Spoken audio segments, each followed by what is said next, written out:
semuanya, selamat datang di ulasan materi kita kali ini. Hari ini kita bakal membedah sesuatu yang luar biasa, semacam panduan A sampai Z tentang budidaya kelapa sawit. Tapi dengan cara yang ringkas, gampang dipahami, dan pastinya seru banget buat diikutin. Kita bakal telusuri gimana sih perjalanan tanaman raksasa ini, berawal cuma dari satu benih kecil yang diseleksi secara ilmiah, sampai akhirnya jadi salah satu pendorong utama ekonomi global. Siap-siap ya, karena proses di balik layar ini tuh ternyata jauh lebih kompleks dan pastinya lebih menarik dari yang mungkin kita bayangkan. Nah, kalau ngomongin kelapa sawit, ini nih tujuan akhirnya.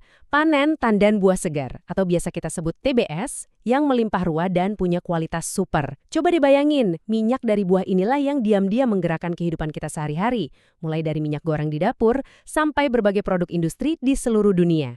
Tapi, buat bisa sampai di titik panen emas ini, wah itu butuh proses ilmiah yang benar-benar teliti, nggak bisa asal tanam.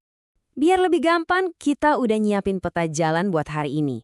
Kita bakal mulai dari mengenal tanaman kelapa sawit, lanjut ke syarat tumbuh dan lahan, terus ngebahas rahasia benih sawit unggul, teknik persiapan dan penanaman, sampai akhirnya pemeliharaan hingga masa panen. Komplit banget kan? Ini bakal merangkum seluruh siklus hidup dan kunci sukses dari sebuah perkebunan sawit. Oke, kita langsung masuk ke bagian pertama, mengenal tanaman kelapa sawit. Jadi, kalau kita bedah biologi tanaman ini, kelapa sawit itu punya akar serabut yang dangkal. Kenapa ini penting banget buat kita tahu? Karena akar dangkal ini bikin sawit super sensitif sama yang namanya kekeringan. Terus, batangnya juga unik. Beda dari pohon kayu biasa, karena nggak punya kambium, jadi nggak bakal membesar dari waktu ke waktu. Dan yang paling keren sih bagian reproduksinya ya.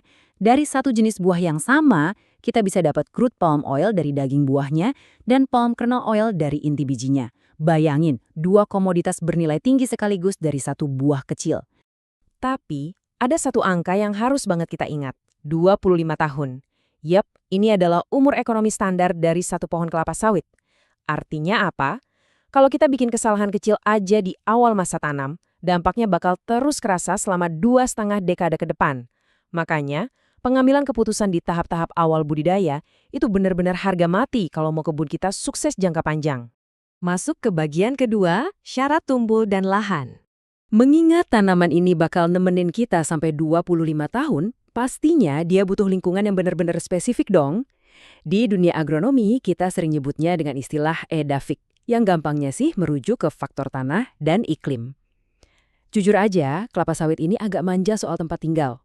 Dia butuh curah hujan tinggi, sekitar 2.000 sampai 2.500 mm per tahun.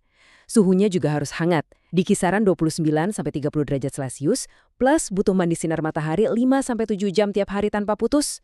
Tanahnya harus sedikit asam dengan pH 5.0 sampai 5.5. Jadi ini bukan sekedar saran ya, ini syarat mutlak kalau kita mau panennya maksimal. Lanjut ke bagian ketiga nih, rahasia benih sawit unggul. Pernah nggak sih kepikiran kenapa petani itu nggak tinggal mungut aja buah sawit yang jatuh di tanah, terus ditanam lagi bijinya? Ngapain repot-repot keluar uang banyak buat beli benih bersertifikat yang mahal? Jawabannya ada di satu kata, genetika. Di alam liar ada jenis sawit yang namanya dura. Buahnya sih besar, tapi sayangnya cangkangnya tebel banget dan minyaknya dikit. Terus ada lagi jenis pisifera, yang ini nggak punya cangkang, tapi masalahnya dia sering steril alias nggak mau berbuah. Nah, para ilmuwan akhirnya putar otak dan menyilangkan si betina dura ini dengan pejantan pisifera. Hasilnya, lahirlah bibit hibrida juara kita yang bernama Tenera. Tenera ini luar biasa karena punya cangkang tipis, daging buah tebal, dan bisa ngasih jaminan ekstraksi minyak sampai di angka 25 hingga 28%. Benar-benar keajaiban dari sains pemuliaan tanaman kan? Sekarang kita masuk ke bagian keempat, teknik persiapan dan penanaman. Punya benih genetik super itu baru langkah awal. Sebelum benih-benih ini beneran ditanam di lahan yang luas, mereka harus ikut semacam sekolah khusus yang ketat banget di area pembibitan. Seleksinya nggak main-main loh. Kalau ada bibit yang kelihatan kerdil atau daunnya berkerut kayak rumput, apalagi melintir, itu langsung disingkirkan dan dihancurkan saat itu juga. Nggak ada ampun. Cuma bibit yang paling sehat dan terbaik aja yang berhak ditanam di lahan perkebunan kita. Dan ngomong-ngomong soal nanam, ini bukan cuma soal gali lubang terus masukin bibit. Penanaman kelapa sawit itu pakai ilmu geometri yang sangat presisi. Kalau kita pakai metode standar formasi segi 4 dengan jarak 9 kali 9 meter, secara hitungan matematika kita cuma bisa masukin sekitar 123 pohon di lahan seluas 1 hektar. Tapi disinilah geometri unjuk gigi. Para ahli agronomi nemuin trik yang brilian banget. Cuma dengan ngubah formasinya jadi segitiga sama sisi dengan jarak yang sama, yaitu 9 meter, kita bisa memaksimalkan lahan yang ada. Bayangin, kita bisa nanam 143 pohon di area 1 hektar yang persis sama, tanpa bikin daun-daun mereka tabrakan atau berebut sinar matahari.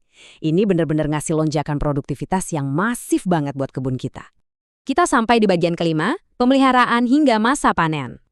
Sekarang, bibit jagoan kita udah di tanah, dimulailah fase paling panjang. Pemeliharaannya sendiri itu berlapis-lapis. Pertama, kita nanam kacangan atau legume cover crop, biar tanahnya tetap lembab dan gulma nggak gampang tumbuh. Habis itu, tentu ada penyiangan rutin. Nah, terus ada istilah yang namanya kastrasi. Jangan keburu ngeri dulu dengar namanya, kastrasi pada sawit muda itu gampangannya cuma membuang bunga-bunga yang muncul lebih awal. Kenapa dibuang? Biar energi pohonnya nggak habis buat bikin buah yang masih prematur, tapi difokuskan buat ngebangun batang dan akar yang kuat dulu. Oh ya, buat urusan pupuk, kita pakai yang namanya LSO atau unit sampel daun. Jadi kita ngasih pupuk itu murni berdasarkan hasil cek nutrisi daunnya. Presisi banget deh pokoknya. Setelah nunggu bertahun-tahun, akhirnya masa panen tiba. Tapi jangan salah, panen sawit itu bukan cuma asal tebang buah terus kelar. Ini tuh beneran kayak operasi logistik yang super kompleks.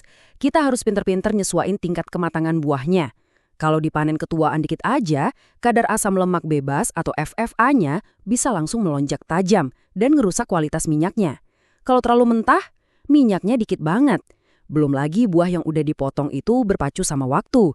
Harus dikirim ke pabrik dalam hitungan jam. Bener-bener bikin deg-degan.